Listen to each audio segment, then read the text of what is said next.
Hello everyone, it's been a while since my last NECA Predator video, so I thought it was time to get back on track and look back at a few of my old favourites from this series, and there's a great many to choose from. But today I'm going to take a look at one of the Lost Tribe Predators as featured in Predator 2, and it is the Shaman Predator. Now, one of the criticisms you can make of this series is that the Predators all tend to look quite similar, especially from this particular time period and this part of the franchise.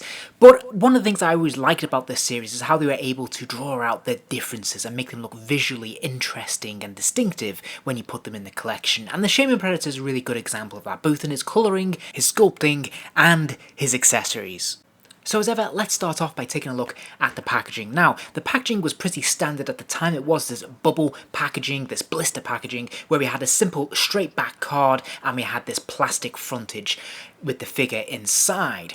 Now, in terms of the design, this is specific to the Predator 2 line, so we can see the City Hunter profile in the background, and there's a greater emphasis on the blues and the greens and the greys, essentially focusing on the cooler end of the colour spectrum. I still think this looks really fun, really attractive. You can hang this on your wall and it looks really presentable. The only criticism I would have of the Predator line from NECA during these days is that the packaging tends to look a little busy and has a lot of elements in a sort of hodgepodge sort of fashion, which can make it a little hard to know what you're looking at sometimes. But if we look at the back of the packaging, you can see that we have this enlarged image of the Shaman Predator overseeing most of this packaging, which looks really impressive. I'm not quite sure if this is a photo of the figure itself or a digital rendering, but it looks really cool and they've done a really nice job of this.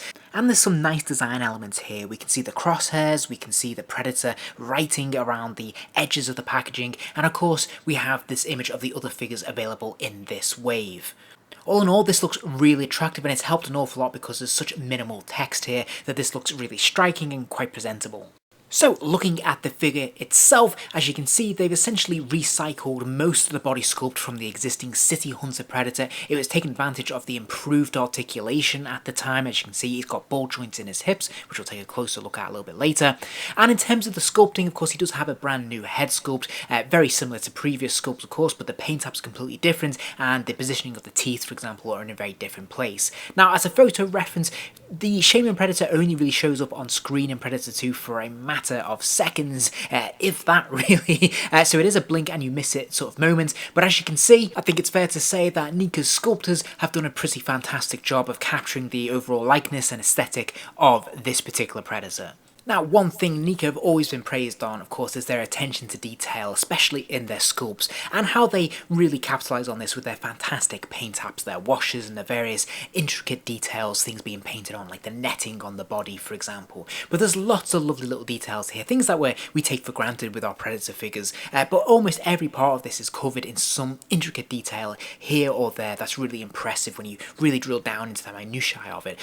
And there's quite a few unique and distinct things to the Shaman Predator, which are really lovely little details, whether it's individual braids in the hairs, the type of leather gauntlets that he has, the pouches on his belt, or even his skirt or loincloth or whatever you want to call it. This all looks unique to this particular figure, this particular character, at least at this time. This was all quite new. So this is really impressive. It's fantastic to see this level of detail and care and effort go into these figures, and of course it is what NECA is famous for, and it really pays dividends as a collector. So let's talk articulation. He does have the standard pin in the top of the neck area. It will allow him to move his head from side to side. It'll also let him wobble his head from side to side as well, though it's not strictly a ball joint, and he can sort of nod his head up and down, but again, this is very fractional, and it's because it is placed on a pin.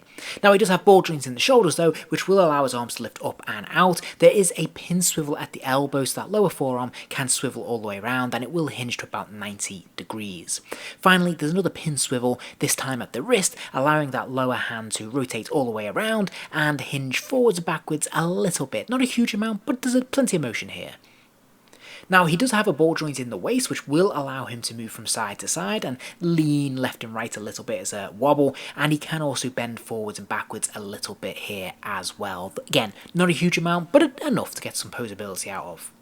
Now, there's ball joints in the hips that will allow the legs to kick out to the side. You can also swivel these at the very top of that ball joint as well to get some extra motion. You can kick the legs forwards, you can kick them back. There's a double joint in the knee, which is fantastic, kicking that lower leg all the way back there. And then finally, there is another ball joint at the ankle, allowing that foot to hinge forwards and backwards and lean from left to right. Now, quite unusual for this line, the Shaman Predator only comes with one accessory, which is his staff. He doesn't come with a razor disc, he doesn't come with a plasma cannon, he doesn't have any other accessories to speak of. But this staff is quite cool. As you can see at the very top of the staff, it actually has these razor wrist blades in place here, and it has these dangly bits on a string of various mementos and keepsakes that they've obviously collected over the years. Cleverly, the staff does come apart in two pieces at the central nodule. You can then slide the top part of the spear into his very tight fist-like grip and connect the bottom part to complete the staff, and it looks really good, and of course he holds it really securely. Okay, so before I wrap up for today, I did want to point out that NECA re-released the Shaman Predator in an ultimate version not too long ago, and of course there was a lot of differences to this ultimate version, improving on this initial release. And as you can see from the photos, almost everything about this figure has been tweaked or improved upon, including the packaging, which of course is in that deluxe box packaging with that fantastic artwork, which is really impressive.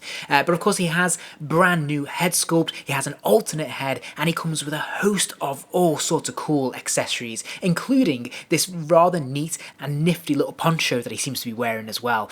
So I think this is a really interesting one, a really distinctive upgrade, and clearly has a lot of extra pieces not included with the original release. But that's not to say that the original release is a bad figure by any stretch of the imagination. Certainly for its time, I was very happy with this figure. I thought it was pretty damn cool, and to be fair, even now, I still think it's a great figure in the collection, even though it's probably been surpassed by the ultimate version. I still think this is a really nice figure to own, and as I said, I have no regrets about having it in my collection. I think he's distinctive and interesting and has his own personality, which is what you want when you have a lot of very similar figures and predators being released. You want to make sure that each one has its own personality and distinction, and this one definitely does have a lot of character, which I think is fantastic. If you enjoyed this video, please do give it a like, and remember to subscribe as there'll be plenty more videos soon.